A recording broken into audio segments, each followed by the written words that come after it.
자, 이번 라운드 제일 빅매치죠. 아우, 토트넘 대 네. 맨시티. 이 경기 프리뷰 보겠습니다. 일단 주심이 딘이에요. 아 기대가 확 떨어진다. 근데 솔직히 그건 있어요. 네. 약간 은근히 딘이 그 이제 아스날 팬들이 굉장히 싫어하잖아. 근데 솔직하게 얘기하면 아스날 최근 경기에서 마이크 딘 그 승률을 보죠. 아스날이 나쁘지 않아요.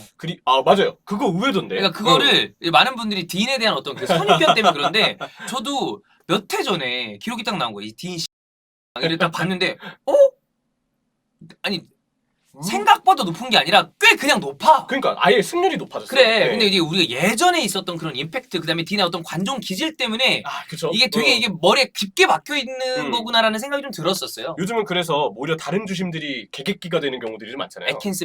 그러니까 새끼야. 에킨스부터 해서 네. 리버풀 입장에서는 데이비드 쿠트가 요즘 그래, 개쌍놈이고 그래. 그런데 마이크 딘의 성향은 은근히 불어줄 거 좀 불어주는 부분도 있긴 합니다. 맞아요. 물론 이제 본인도 약간 놓치는 장면들이 있어서 그래 네. 실수로 남아있긴 하는데 평균을 해봤을 때 항상 반칙을 그래도 잉글랜드 주심들 중에서 좀 부는 편. 많이 불었어요. 네. 네, 그런 성향이 있기는 하죠. 그렇습니다.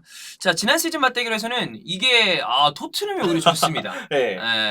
경기 기억나는 거 있나요, 이 중에서? 아무래도 탕강가 나왔던 백스리 후반기 전술도 좀 생각이 나고 우리 소니 골 넣었던 것도 기억이 나고. 그렇죠. 예. 베르바인이 이때 데뷔전 데뷔골이었나였을 거예요. 아마 제 기억에 임팩트 있는 골을 넣었어요. 넣었어. 이거 한 다음에 이거 이제 바로 다 때린 거 아니야. 손동작 준비돼 있으시네요. 그렇습니다. 예. 여기 나 밑에서 이거 했어. 왜냐면 네 번째 손가락이 올라오는 게 힘들어. 한 번에 하기 힘든데. 근데 얘는 어떻게 이걸 잘하더라고. 이건 돼.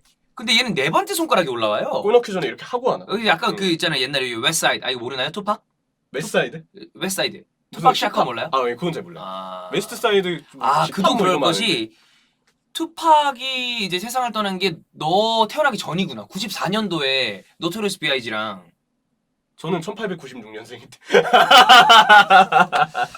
열심히 하는구나. 형. 죄송합니다. 그래. 댓글에 누군가 이걸 분명 달 것 같아요. 맞아요. 네. 그렇습니다. 여하간에 네. 자, 두 팀 간의 맞대결에서는 은근히 토트넘이 맨시티 상대로 괜찮아요. 맞아요. 맨시티 상대로 특히나 토트넘 하스퍼 스타디움에서도 무패입니다. 아무래도 무리뉴 감독의 힘도 좀 있을 것 같아. 일단 직접 맞대결도 무리뉴 감독의 맞춤 대응이 좀 잘 통했던 부분이 있다고 보고 지금 토트넘은 뭔가 템백을 부수거나 본인들의 밸런스를 갖춰야 될 때보다 무언가 무리뉴 감독이 라인을 내리고 좀 더 선수들의 장점을 활용해서 역습에 나설 때 상대 취약점을 노릴 때 좀 더 경기 운영이 잘 될 수 있는 부분도 있을 거예요. 네. 자, 그래서 맨시티는 오히려 토트넘 상대로 사실 전적이 썩 좋지가 않은 편이고요. 매치 팩트 보겠습니다. 프리미어리그 토트넘이 7경기 무패. 그다음에 포체티노 시절 이후부터 생각을 하면 포체티노 때부터 생각을 하면 4연승을 할 수도 있는 상황이고 충분히 그렇죠. 굉장히 좋고 무리뉴가 펩 상대로는 안 좋죠. 근데 비교적 최근에 토트넘에서 이제 좀 좋은 모습이 있었다 보면 될 것 같고. 그래? 무리뉴가 어떻게 보면 그래서 이게 보시면 아시겠지만 무리뉴가 네. 펩 상대로 또 패배가 제일 많네. 본인이 상대한 감독 중에. 그렇죠. 의외로 좀 약한 면모가 있죠. 또 이제 엘클라시코 가서 물론 어제도 얘기했지만 펩을 많이 방해했어요. 중요한 순간에. 인테르 시절이 가장 결정적이었고. 그때 그 또 4강전에 네, 4강전. 그런 경기도 있었지만 전체적으로 봤을 때는 좀 약하다라고 보면 될 것 같고요.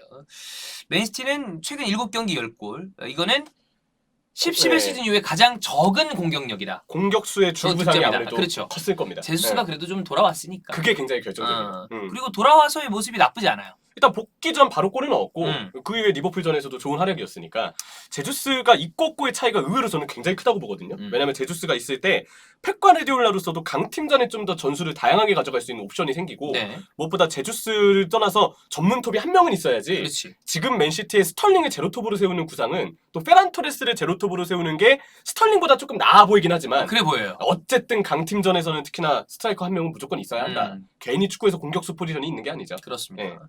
자, 부상자 보겠습니다. 토트넘 같은 경우에는 은돈벨레가 돌아올 것 같기 때문에 되게 유력한 부상자는 없는데 다만 도어티의 코로나. 근데 도어티가 최근 했던 걸 보면 오히려 오리에가 나을 수도 있다는 생각도 들어요. 차라리 그래요. 네. 오히려 볼 운반하고 직접 뭔가 오버래핑해서 길을 만드는 역할은 지금 도어티보다는 오히려 오리에가 나을 수 있죠. 왜냐하면 올해 오리에가 나왔을 때 그렇게 나쁘지 않았거든. 그러니까 오리에한테 도어티한테는 운반을 맡기면 조금 부담스러워요.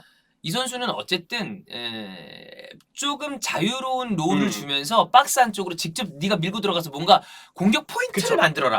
이쪽이 어울려. 그래서 제가 봤을 땐 만약에 오른쪽 윙자리에 베일도 조금 주전 지분을 늘린다고 한다면 오른쪽 중앙 자리에는 볼 운반이나 플레이메이킹에 능한 그러면서 활동량도 갖춘 중미나 혹은 공미 성향의 선수가 조금 보강은 돼야 된다고 봐요. 네. 그렇게 됐을 때 도어티는 조금 더 살아날 기미가 있긴 할 겁니다. 그렇습니다. 네. 자, 맨시티 같은 경우에는 스털링은 돌아올 수 있을 것 같은데 봐야 될 것 같고 네. 아케는 이거는 출전이 불가하다고 하는데 그렇죠. 그러나 후뱅 디아스와 라포르트가 있기 때문에 맨시티 이제 백포는 굉장히 단단해 보입니다. 여느 시즌보다 뒷공간 걱정을 안 해도 괜찮습니다. 그리고 네. 왼쪽이 문제였었는데 칸셀로가 그 자리에서 굉장히 준수하게 해주고 있기 때문에 그쵸. 워컨 말할 거 없고요. 그래서 별 문제 없어 보이고 아구에로는 돌아올 수 있을지 없을지 모르겠어요. 아마 아구에로를 복귀는 한 것 같은데 트레이닝에 당장 쓰긴 좀 부담스럽지 않을까. 아마 서브 명단에 들어가는 거 정도. 일단 지금 상황에서 그런데 또 그 사이에 얼마나 바뀔지는 모르겠습니다. 그렇죠.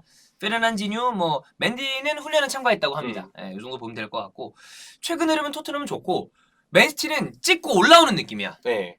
안 좋았다가 저점을 찍다가 다시 반등하는 느낌. 안정세로 좀 접어들었어요. 그 결정적인 게 역시 디아스의 영입이었고. 그리고 칸셀로가 왼쪽에 잘해주는 거니까 펩이 이렇게 그리면 되겠다라는 생각을 이제 좀 하는 것 같아요. 그렇죠. 그래서 별 문제는 크게 있어 보이진 않는다. 대신에 토트넘은 역시 체력적인 부분이 크죠. 이 유로파 부담이 훨씬 챔스보다는 좀 가중되는 부분이 있고요. 그리고 이번 라운드가 피파 바이러스 라운드란 말이에요. 네. 진짜 우리가 생각하지 않는 변수들이 생길 수가 있고요. 지금 아마 그 더선이나 잉글랜드 언론들에서 PL 팀들의 부상자 명단을 한번 쫙 정리한 게 있었어요. 100명이 넘더라고요. 지금 부상인데. 네, 코로나랑 부상으로 합쳐서 지금 경기에 뛸 수 없는 선수들이 이만큼이 나왔는데 근데 나는 이게 끝이 아닐 거라고 봐. 이번 라운드를 치르면서 더 나을 수도 있다. 저는 박싱데이까지 길게 보면 네. 진짜 폭발적인 증가가 맞아요. 발생할 수 있다고 봐요. 지금부터 일정이 유럽 대항전 나가는 팀들은 당장 다음 주부터 3주 연장 UEFA를 때려요. 3주. 그리고 부상 이슈도 부상 이슈지만 A매치 코로나가 그래. 어떻게 영향 미칠지 아직 모르는 이러고 거잖아요. 난 다음에 또 막 2명, 3명 이렇게 늘어난다 보면 그러다 챔스 주간 가고 유로파 주간 가고 이러면 근데 진짜 만약에 우리 이번에 또 리그 중단되면 이거 진짜 우리 회사 진짜 큰일 나거든요. 네. 물론 선수들의 건강이 제일 문제입니다만 아마 아실 거예요. 우리 시청자분들 중에서도 또 기업에 다니시는 분들이나 자영업 하시는 분들이 많거든. 코로나로 이거 이렇게 멈추고 이러면 진짜 칼이 여기 들어와. 숨 막히는 느낌. 진짜 미쳐버리거든. 그래서 정말 잘 관리가 되면서 리그가 중단되는 일 없이 좀 잘 갔으면 좋겠습니다. 그쵸. 그리고 이제 뭐 다 끝나고 하는 말이긴 합니다만 A매치 하지 말아야 돼. 네이션스 리그 멈춰. 진짜 왜 해? 아니 유로는 이제 더 이상 미룰 수 없으니까 그렇다 치자. 네이션스 리그 하지 마. 그놈의 네이션스 리그 때문에 한 달에 A매치 3경기 뛰는 거 아니에요? 한 주에 A매치 3경기라니까. 말도 안 돼. 정신 나간 일정이야. 한 주부터 2경기라는 거를. 아니 그러니까 나중에 하라고 그러니까. 하고 싶으면. 네. 근데 뭐 UEFA 니네들은 할 거 다 하면서 그러니까 클럽 팀들이 그럼 우리도 슈퍼리그 할래 그러는 거 아니야.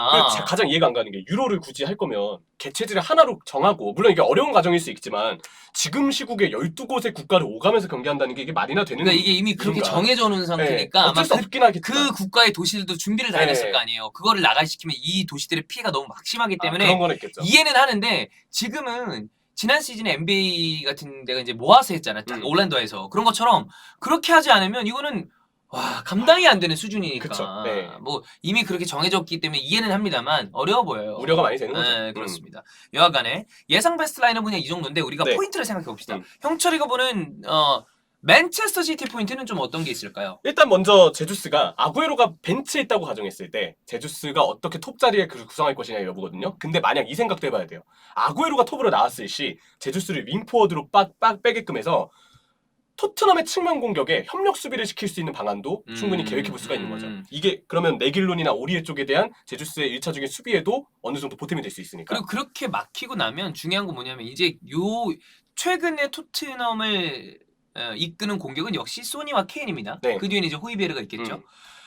이 볼 줄기가 명확하게 보여요. 근데 여기 중에 한두 군데가 압박을 통해서 막히면 되게 어려워합니다. 그렇죠. 어느 팀이든 마찬가지겠지만 토트넘은 특히나 솔직히 얘기하면 케인이 막히면 답이 없어. 그래서 이 부분에 대해서 펩이 펩은 사실 이런 거에 대한 세부적인 전략 전술을 매 경기 가지고 나오잖아. 그렇죠. 그래서 그 부분을 뭐든 간에 약간 수를 쓸 것 같거든요. 그래서 일단 압박으로 맨시티는 대응해내는 게 가장 좋을 것 같아요. 네. 토트넘이 정말 맞춤 전술을 써서 백5를 들고 나올 가능성은 그래도 좀 적지 않을까 싶기는 한데 그렇게까지는 안 할 것 같긴 해요. 네, 그럴 시에는 오히려 압박 대 압박으로 맞불을 놓는 분위기로 가서 맨시티가 좀 더 기세 싸움을 적극적으로 나서는 게 훨씬 유리할 것 같고 왜냐하면 세게 프레스를 걸었을 때 토트넘도 당혹스러워해요. 그렇죠. 지금 있는 자원들이 그거를 되게 수월하게 풀지는 못해.